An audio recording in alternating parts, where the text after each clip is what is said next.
नमस्ते, सदा वत्सले मातृभूमि, जय हिंद। दोस्तों, आज की टॉप हेडलाइंस है।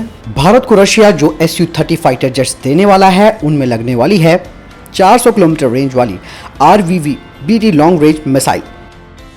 2023 तक भारत को मिलेगी रशिया के द्वारा निर्मित तलवार क्लास की पहली स्टेल्थ फ्रिगेट। भारत की प्राइवेट फर्म सोलर ग्रुप ने पहले कंसाइनमेंट के तहत भारतीय सेना को दिए 1 lakh multimode hand grenade. Indian air force के C-130J विमानों का मेंटेनेंस करेगी लॉकहीड मार्टिन। वायुसेना के साथ किया $338 मिलियन का कॉन्ट्रैक्ट। ब्रिक्स में NSA अजीत डोभाल करेंगे अध्यक्षता। S-400 मिसाइल सिस्टम का इंतजार अब होगा खत्म। रशिया की कंपनी ने बताया कि ये कब भारत पहुंच रहा है। दोस्तों, पहले अपडेट की बात करते हैं तो वो इंडियन एयरफोर्स को लेकर आ रही है। भारतीय वायुसेना ने US aerospace company Lockheed Martin के साथ एयरक्राफ्ट की मेंटेनेंस के लिए $328.8 मिलियन अमेरिकी डॉलर का कॉन्ट्रैक्ट किया है। ये contract 12 C-130J super Hercules aircraft की मेंटेनेंस के लिए किया गया है। Lockheed Martin C-130J transport aircraft का निर्माता है। भारतीय वायुसेना और अमेरिकी एरोस्पेस कंपनी के बीच ये कॉन्ट्रैक्ट 5 साल के लिए हुआ है। लॉकहीड मार्टिन का C-130J सुपर हरकुलिस एक 4 इंजन टर्बो प्रॉप वाला मिलिट्री ट्रांसपोर्ट एयरक्राफ्ट है। S-400 को लेकर एक अपडेट सामने आई है। रशिया ने कहा है कि इस साल के अंत तक जमीन से हवा में मार करने वाली मिसाइल डिफेंस सिस्टम यानी कि SAM S-400 की डिलीवरी भारत को वो शुरू कर देगा। Moscow international military technical forum army 2021 में डिप्टी CEO ने बताया कि 2021 के अंत तक भारत को पहला बैच भेज रहे हैं। यही नहीं, उन्होंने कहा कि वर्तमान में भारतीय सैन्य कर्मियों को S-400 के संचालन के लिए ट्रेनिंग दी जा रही है। साथ ही उन्होंने बताया कि भारतीय कर्मियों को अभी S-400 डिफेंस सिस्टम को ऑपरेट करने का तरीका समझने की ट्रेनिंग दी जा रही है। आगे उन्होंने बताया कि इंडियन स्पेशलिस्ट के फर्स्ट ग्रुप ने ट्रेनिंग पूरी कर ली है, जबकि सेकंड ग्रुप की ट्रेनिंग चल रही है। यानी कि इस साल के अंत तक हमारे पास पहला S-400 सिस्टम आ जाएगा।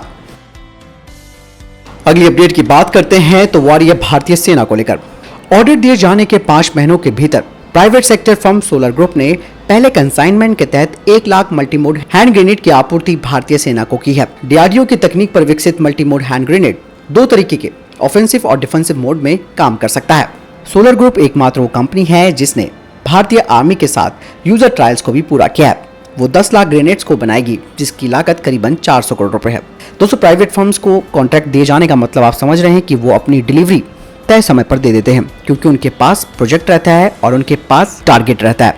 और इसी के चलते आज सोलर ग्रुप ने वो काम करके दिखाया है जो कि एक प्राइवेट फर्म से हम उम्मीद कर सकते हैं। और यही कारण है कि भारत प्राइवेट फर्म्स को अधिक से अधिक सपोर्ट कर रहा है। इसके अलावा DRDO ने तो अपनी तकनीक देना भी शुरू कर दिया है भारतीय फर्म्स को, जो कि डिफेंस के क्षेत्र में आगे आ रही है। और एक बहुत अच्छा कदम और एक बहुत बड़ा फायदा भारत को इससे होगा। बढ़ते हैं अगली अपडेट की तरफ, जो कि भारतीय नौसेना को लेकर आ रही है। रशिया की यूनाइटेड शिप बिल्डिंग कॉर्पोरेशन ने कहा कि इंडियन नेवी की 2 एडवांस तलवार फ्रिगेट्स पर वो काम कर रही है, जिन्हें कि रशिया के यंत्र शिपयार्ड में बनाया जा रहा है। हालांकि ये प्रोग्राम 8 महीने की देरी से चल रहा है, क्योंकि इसके पीछे का कारण लॉकडाउन गिनाया जा रहा है। इस मामले में रशिया ने कहा कि हम भारत को 2023 के मध्य तक पहला फ्रिगेट सौंप देंगे और दूसरा फ्रिगेट 2024 तक भारत को दे देंगे। यानी इसके अलावा 2 और एडवांस स्टेल्थ फ्रिगेट्स पर भी काम शुरू हो चुका है, जिन्हें की गोवा शिपयार्ड में ट्रांसफर ऑफ टेक्नोलॉजी के माध्यम से बनाया जा रहा है रशिया के जरिए। और 2026 तक ये दोनों फ्रिगेट्स भारतीय नौसेना में शामिल हो जाएंगी। जैसा कि आप सभी को मालूम है कि इंडियन एयरफोर्स ने 12 Su-30 के लिए रशिया को ऑर्डर दिया है। ऐसे में रशिया ने कहा कि इंडियन एयरफोर्स के 12 Su-30 की सप्लाई किट्स में थोड़ी देरी हो सकती है, इसीलिए उनको थोड़ा सा समय और चाहिए। जिसके पीछे का कारण ये है कि वो 12 Su-30 फाइटर जेट्स में नए हथियार और इलेक्ट्रॉनिक वॉरफेयर सिस्टम लगा रहा है, जिसे कि Su-35 से लिया गया है। साथ ही इसमें नई मिसाइलें भी लगाई जा रही है, जिनमें कि 40 किलोमीटर रेंज वाली RVV-MD शॉर्ट रेंज मिसाइल और 110 किलोमीटर रेंज वाली RVV-SD मीडियम रेंज मिसाइल के अलावा 400 किलोमीटर वाली RVV-BD लॉन्ग रेंज मिसाइल इसमें लगाई जा रही है, जिसे कि रशिया की टैक्टिकल मिसाइल कॉर्पोरेशन ने बनाया है। इसके अलावा KSU-35 integrated digital control system इसमें इंस्टॉल किया गया है, जिसे कि Su-35 में लगाया गया है और इसे 12 नए Su-30 फाइटर जेट्स पर लगाया जाएगा, जिससे कि इनके weight dimension, power consumption of on board equipments कम हो पाएगा और साथ ही कॉकपिट भी इसका काफी आसान हो जाएगा। यानी कि 400 किलोमीटर की रेंज वाली RVV-BD लॉन्ग रेंज मिसाइल इस पे लगाई जा रही है और काफी सारे इक्विपमेंट्स Su-35 के इन नए 12 Su-30 पर लगाए जाएंगे। तो आप समझ सकते हैं कि भारत को मिलने वाले ये 12 Su-30 कोई सिंपल फाइटर जेट नहीं है, बल्कि ये बेहद घातक फाइटर जेट बनकर भारत आ रहे हैं। अगली अपडेट की बात करते हैं तो एरोनॉटिकल डेवलपमेंट एजेंसी के द्वारा आ रही है। एरोनॉटिकल डेवलपमेंट एजेंसी ने रिक्वेस्ट फॉर प्रपोजल जारी किया, जिसके तहत डिजाइन और function of multi function air data probe, जो कि 1:4:7 मॉडल के तहत होगा, जिसका कि विंड टनल टेस्टिंग की जाएगी, जिसका इस्तेमाल तेजस MK2 फाइटर जेट के स्केल मॉडल में किया जाएगा। यही नहीं, इस एयर डेटा प्रोब में एयरक्राफ्ट के सभी फीचर्स होने चाहिए और साथ ही इसके एयर फ्लो की भी जांच की जाएगी। एडीए ने कहा है कि एयर इनटेक को इंटरनेशनल विंड टनल फैसिलिटी में टेस्ट किया जाएगा, जहां पर इस सिंगल इंजन तेजस मार्क 2 एयरक्राफ्ट की क्वालिटी ऑफ एयर फ्लो को जांचा जाएगा। तेजस MK2 का scale model design modular feature के साथ होगा, जिससे कि इसके अलग अलग कैनाट ज्योमेट्री के इफेक्ट्स का भी अध्ययन किया जाएगा और इस फाइटर जेट के कंपोनेंट्स हाई स्ट्रेंथ मटेरियल से बने होंगे। स्केल मॉडल की डिलीवरी को एडीए 20 हफ्ते के अंदर डिलीवर करेगा, कॉन्ट्रैक्ट साइन होने के। अगली अपडेट ब्रिक्स देशों को लेकर आ रही है। ब्रिक्स देशों के राष्ट्रीय सुरक्षा सलाहकारों की एक अहम मीटिंग चल रही है। इस बैठक की अध्यक्षता NSA अजीत डोभाल कर रहे हैं। ये बैठक आज शाम 5 बजे से शुरू हो चुकी है। अफगानिस्तान पर तालिबानी लड़ाकों के कब्जे के बाद तेजी से बदलते घटनाक्रम के बीच ये बैठक हो रही है। ऐसा माना जा रहा है कि इस बैठक में अफगानिस्तान को लेकर चर्चा की जा रही है।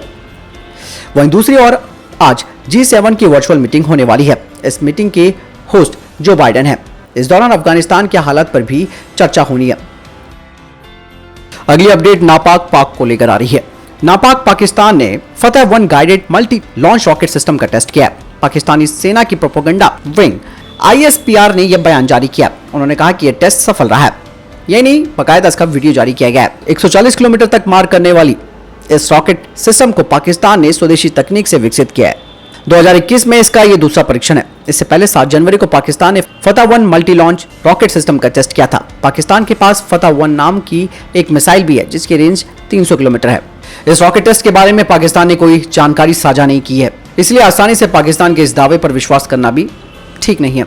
लेकिन सबसे बड़ी बात यह है, जो कि ये समझ में आ रहा है कि ये रॉकेट सिस्टम पाकिस्तान की कोई स्वदेशी तकनीक से नहीं बनाया गया है, बल्कि चाइना ने पाकिस्तान की इसमें मदद करी है। इसमें लगे रॉकेट गाइडेड होने के कारण ये अपने लक्ष्य को सटीकता के साथ भेज सकती है। आपको बता दें कि मिसाइल की गाइडेड तकनीक काफी कम देशों के पास है। ऐसे में पाकिस्तान के पास ऐसी तकनीक आना भारत के लिए चिंता की बात है। जैसे कि मैंने बताया कि यह काम पाकिस्तान का नहीं बल्कि चाइना का है, जिसने उसकी हेल्प करी है। एक्चुअली क्या है कि पाकिस्तान भारत की लगातार बढ़ती हुई सैन्य ताकत से परेशान है। इसकी स्थिति बहुत खराब है दोस्तों। पाकिस्तान की सिर्फ एक प्रोपोगंडा बन के रह गया है, जिसका कोई इलाज नहीं है और ये एक रोग स्टेट है। इस रोग स्टेट को दोस्तों कोई खत्म नहीं करेगा, ये खुद ब खुद खत्म हो जाएगा आपस में लड़ भिड़ करके। आपको क्या लगता है? कमेंट सेक्शन में लिखकर जरूर बताएं। अगली अपडेट की बात करते हैं तो आ रही है बुलेट प्रूफ जैकेट्स को लेकर। सेंटर आर्म पुलिस फोर्स यानी कि CAPF को भारतीय मानक ब्यूरो वाली लेवल 5 की बुलेट रेजिस्टेंट जैकेट्स सितंबर से मिलनी शुरू हो जाएगी और ये भारत का आत्मनिर्भर अभियान के तहत एक बड़ा कदम भी है। इसे लड़ाकू यूनिट पर तैनात CAPF के कर्मियों, VIP और अन्य प्रमुख संवेदनशील स्थानों पर तैनात जैसे कि माओवादी प्रभावित क्षेत्र और जम्मू कश्मीर के सैनिकों को दिया जाएगा। गृह मंत्रालय के सूत्रों ने बताया कि करीबन 4000 बुलेट रेजिस्टेंट जैकेट्स को CAPF को प्रदान किया जाएगा। यही नहीं, इसके अलावा ITBP और SSB इनको भी ये बुलेट प्रूफ जैकेटें मिलेंगी, जो कि लेवल 5 बुलेट रेजिस्टेंट जैकेट्स हैं। आपको बता दें कि प्रत्येक लेवल 5 जैकेट की जो कीमत है वो लगभग 40,000 से 45,000 रुपए के बीच है। तो दोस्तों ये थे अभी तक के टॉप डिफेंस अपडेट्स। वीडियो के संबंध में कोई प्रश्न जवाब या आपका कोई सवाल है कमेंट सेक्शन में लिखकर जरूर पूछ सकते हैं। बहरहाल इस वीडियो के लिए इतना ही। मिलता हूं नए वीडियो के साथ। ख्याल रखिएगा अपना, चैनल सब्सक्राइब करना ना भूलिएगा। नमस्कार, जय हिंद, वंदे मातरम।